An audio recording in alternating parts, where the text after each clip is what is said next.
ಧನುಸ್ಸು ರಾಶಿ ಶಿಸ್ತುಬದ್ಧವಾದಂತಹ ದಿನಚರಿಯನ್ನು ನೀವು ಮುಂದುವರಿಸೋದಕ್ಕೆ ಪ್ರಯತ್ನವನ್ನು ಮಾಡಿ.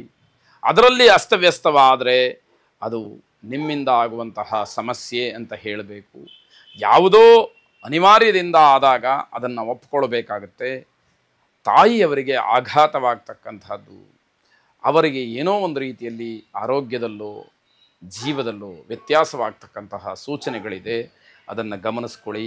ಅಕ್ಕ ತಂಗಿಯರ ಜಗಳಕ್ಕೆ ಅವಕಾಶ ಇದೆ. ಅಕ್ಕ ತಂಗಿಯರು ಜಗಳವನ್ನು ಮಾಡಿಕೊಳ್ಳಬಹುದು. ಕಾರಣ ಏನೇ ಇರಬಹುದು, ಜಗಳಕ್ಕೆ ಅವಕಾಶ ಅಂತೂ ಇದ್ದೇ ಇರುತ್ತೆ. ಕುಟುಂಬ ಸದಸ್ಯರು ಯಾವುದೇ ಕಾರಣಕ್ಕೂ ನಿಮಗೆ ಸಹಕರಿಸೋದಿಲ್ಲ. ನಿಮ್ಮ ಪರವಾಗಿ ಯಾರು ಮಾತಾಡ್ತಾರೆ ಅಂತ ಹೇಳಿ ನೀವು ಅಂದ್ಕೊಂಡಿದ್ರೆ ಅದು ಸುಳ್ಳಾಗುತ್ತೆ. ಯಾರೂ ಕೂಡ ನಿಮಗೆ ಸಹಕಾರವನ್ನು ನೀಡುವುದಿಲ್ಲ. ಬಂಧುತ್ವದಲ್ಲಿ ಬಿರುಕುಂಟಾಗುತ್ತೆ, ಬೇಸರವಾಗುತ್ತೆ. ಬಂಧುಗಳು ಏನೋ ಒಂದು ರೀತಿಯಲ್ಲಿ ಮಾತಾಡ್ತಾರೆ, ಅದು ನಿಮಗೆ ಹಿಡಿಸದೇ ಇರುವಂಥದ್ದು. ನಿಮ್ಮ ಮಾತು ನಡವಳಿಕೆ ಬಂಧುಗಳಿಗೆ ಆಗದೇ ಇರುವಂಥದ್ದು, ಇದರಿಂದ ವೈಮನಸ್ಯಕ್ಕೆ ಕಾರಣವಾಗುತ್ತೆ. ರಾಜಕೀಯದವರಿಗೆ, ರಾಜಕಾರಣಿಗಳಿಗೆ ಅನುಕೂಲವಾಗ್ತಕ್ಕಂತಹ ದಿವಸ. ವಿಶೇಷವಾಗಿ ಅವರು ತಮ್ಮ ಸ್ಥಾನದಲ್ಲಿದ್ದುಕೊಂಡು ಏನನ್ನು ಸಾಧಿಸಬಹುದೋ, ಏನನ್ನು ಯೋಜನೆಗಳನ್ನು ಹಾಕ್ಕೊಂಡಿರ್ತಾರೋ ಅದಕ್ಕೆ ಪೂರಕವಾಗಿ ಕೆಲವು ಸಂಘಟನೆಗಳು ಅಥವಾ ಕೆಲವು ಸನ್ನಿವೇಶಗಳು ಅವರಿಗೆ ಸಹಾಯವನ್ನು ಮಾಡ್ತಕ್ಕಂಥದ್ದಾಗತ್ತೆ. ಶಿವಾರಾಧನೆಯನ್ನು ಮಾಡಿ ಶುಭವಾಗಿ. ಮಕರ ರಾಶಿ ಮಕ್ಕಳ ಬಗ್ಗೆ ಸರಿಯಾಗಿ ಚಿಂತನೆಯನ್ನು ನಡೆಸಿ, ಮಕ್ಕಳ ವಯಸ್ಸಿಗನುಗುಣವಾದಂತಹ ವರ್ತನೆ, ವಿದ್ಯಾಭ್ಯಾಸ, ಅವರ ಜೀವನ ಶೈಲಿ, ಅವರಿಗೆ ಕೊಡಬೇಕಾದಂತಹ ಸಂಸ್ಕಾರ ಇವೆಲ್ಲವೂ ಕೂಡ ಸಕಾಲದಲ್ಲಿ ಸರಿಯಾಗಿ ಆಗಲಿ ಅಂತಕ್ಕಂಥದ್ದು. ಜನರ ಪ್ರೀತಿಗೆ ಪಾತ್ರರಾಗ್ತೀರಿ, ಜನರ ಮನಸ್ಸನ್ನು ಗೆಲ್ತೀರಿ. ಆದರೆ ಅದನ್ನು ಶಾಶ್ವತವಾಗಿ ಉಳಿಸ್ಕೊಳ್ಬೇಕಾದಂಥದ್ದು. ಇವೆಲ್ಲ ತತ್ಕಾಲದ ಕೆಲಸಗಳಲ್ಲ. ಅದೇ ಜನ ನಮ್ಮನ್ನು ನಿಷ್ಠುರ ಮಾಡಿದಾಗ ನಾವು ಅದನ್ನು ಒಪ್ಪಿಕೊಳ್ಳೋದಕ್ಕೆ ತಯಾರಿರಬೇಕು. ಮಾನಸಿಕವಾಗಿ ನಾವು ಸಿದ್ಧರಿರುವುದಿಲ್ಲ. ಅವರ ಮೇಲೆ ನಾವು ತಪ್ಪನ್ನು ಹೊರಿಸ್ತೀವಿ ಅನ್ನುವಂಥದ್ದು ಗೊತ್ತಿರಬೇಕಾಗತ್ತೆ. ವಿದ್ಯಾರ್ಥಿಗಳಿಗೆ ಯಶಸ್ಸಿರತಕ್ಕಂತಹ ದಿವಸ. ನಿಮ್ಮ ವಿದ್ಯಾಕ್ಷೇತ್ರದಲ್ಲಿ ಇನ್ನಷ್ಟು ಮತ್ತಷ್ಟು ಸಾಧನೆಯನ್ನು ಮಾಡಿ ಎನ್ನುವಂಥದ್ದು.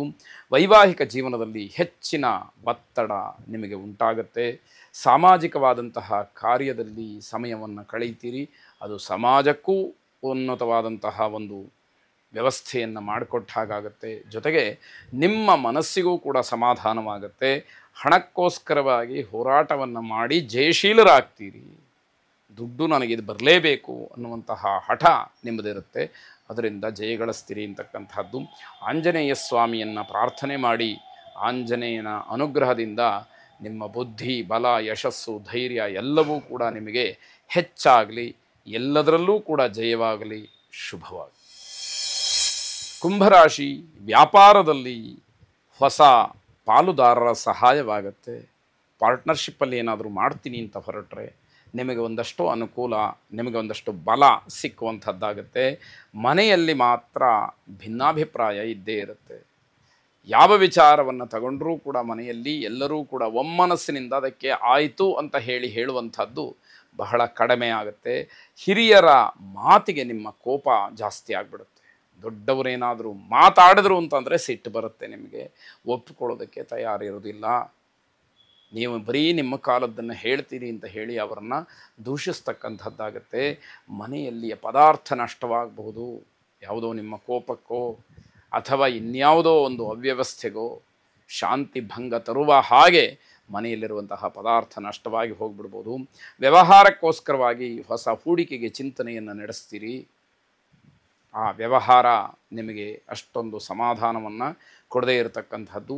ಈಶ್ವರಾರಾಧನೆ ಮಾಡಿ, ಈಶ್ವರನ ಅನುಗ್ರಹ ನಿಮ್ಮ ಕೈಯನ್ನು ಹಿಡಿಯಲಿ. ಶುಭವಾಗಿ. ಕೊನೆಯದಾಗಿ ಮೀನರಾಶಿ ವೈವಾಹಿಕ ವಿಚಾರದಲ್ಲಿ ಅಭಿಪ್ರಾಯ ಭೇದವನ್ನು ಕಾಣ್ತೀರಿ. ಸಾಂಸಾರಿಕವಾಗಿ ಹೊಂದಾಣಿಕೆ ಅಂತಕ್ಕಂಥದ್ದು ಬಹಳ ಮುಖ್ಯ. ಅನ್ಯೋನ್ಯತೆ ಬೇಕು, ಸಾಮರಸ್ಯ ಬೇಕು. ಅದಿಲ್ಲದೆ ಇದ್ದರೆ ಸಂಸಾರದಲ್ಲಿ ಕಷ್ಟವಾದೀತು ಅನ್ನುವಂಥದ್ದು. ಯಾಕೆ ಅಂತಂದರೆ ಪ್ರತಿನಿತ್ಯವೂ ಕೂಡ ಒಬ್ಬರ ಮುಖವನ್ನು ಒಬ್ಬರು ನೋಡಬೇಕು, ಒಬ್ಬರ ಜೊತೆಯಲ್ಲೂ ಒಬ್ಬರು ಸಂಭಾಷಣೆಯನ್ನು ಮಾಡಬೇಕು. ಪರಸ್ಪರವಾಗಿ ಅನ್ಯೋನ್ಯತೆ, ಪ್ರೀತಿ ಬಹಳ ಮುಖ್ಯವಾದಂಥದ್ದು. ಸ್ಪರ್ಧಾತ್ಮಕವಾದಂತಹ ಪರೀಕ್ಷೆಗಳಲ್ಲಿ ಯಶಸ್ಸನ್ನು ಕಾಣಲಿಕ್ಕೆ ಅವಕಾಶ ಇದೆ. ನಿಮ್ಮ ಪ್ರಾಮಾಣಿಕವಾದಂತಹ ಪ್ರಯತ್ನ ನಿಮಗೆ ಒಳ್ಳೆಯ ಹೆಸರನ್ನು ಒಳ್ಳೆಯ ಸ್ಥಾನವನ್ನು ತಂದುಕೊಡ್ತಕ್ಕಂಥದ್ದು, ಸಹೋದರರಿಗೆ ತೊಂದರೆಯಾಗ್ತಕ್ಕಂಥದ್ದು, ಅಣ್ಣ ತಮ್ಮಂದರಿಗೆ, ಅಕ್ಕ ತಂಗಿಯರಿಗೆ ಸ್ವಲ್ಪ ಮಟ್ಟಿಗೆ ಏನೋ ವ್ಯತ್ಯಾಸಗಳು, ತೊಂದರೆಗಳನ್ನು ನೋಡಬೇಕಾದಂಥದ್ದಿರುತ್ತೆ. ಆರೋಗ್ಯದ ಸಮಸ್ಯೆಯ ಬಗ್ಗೆ ಗಮನ ಹರಿಸಿ. ನಿಮಗೆ ಗೊತ್ತಿಲ್ಲದೆ ಯಾವುದೋ ಅನಾರೋಗ್ಯ ನಿಮ್ಮನ್ನು ಕಾಡ್ತಾ ಇದೆ, ಅದನ್ನು ಗುರುತಿಸ್ಕೊಳ್ಬೇಕು, ವೈದ್ಯರ ಸಲಹೆಯನ್ನು ಪಡ್ಕೊಳ್ಬೇಕು. ಸಕಾಲದಲ್ಲಿ ವೈದ್ಯರು ಹೇಳಿದ ಹಾಗೆ ಮಾರ್ಗದರ್ಶನವನ್ನು ಪಡ್ಕೊಂಡ ಹಾಗೆ ನೀವು ನಡ್ಕೊಳ್ಬೇಕು.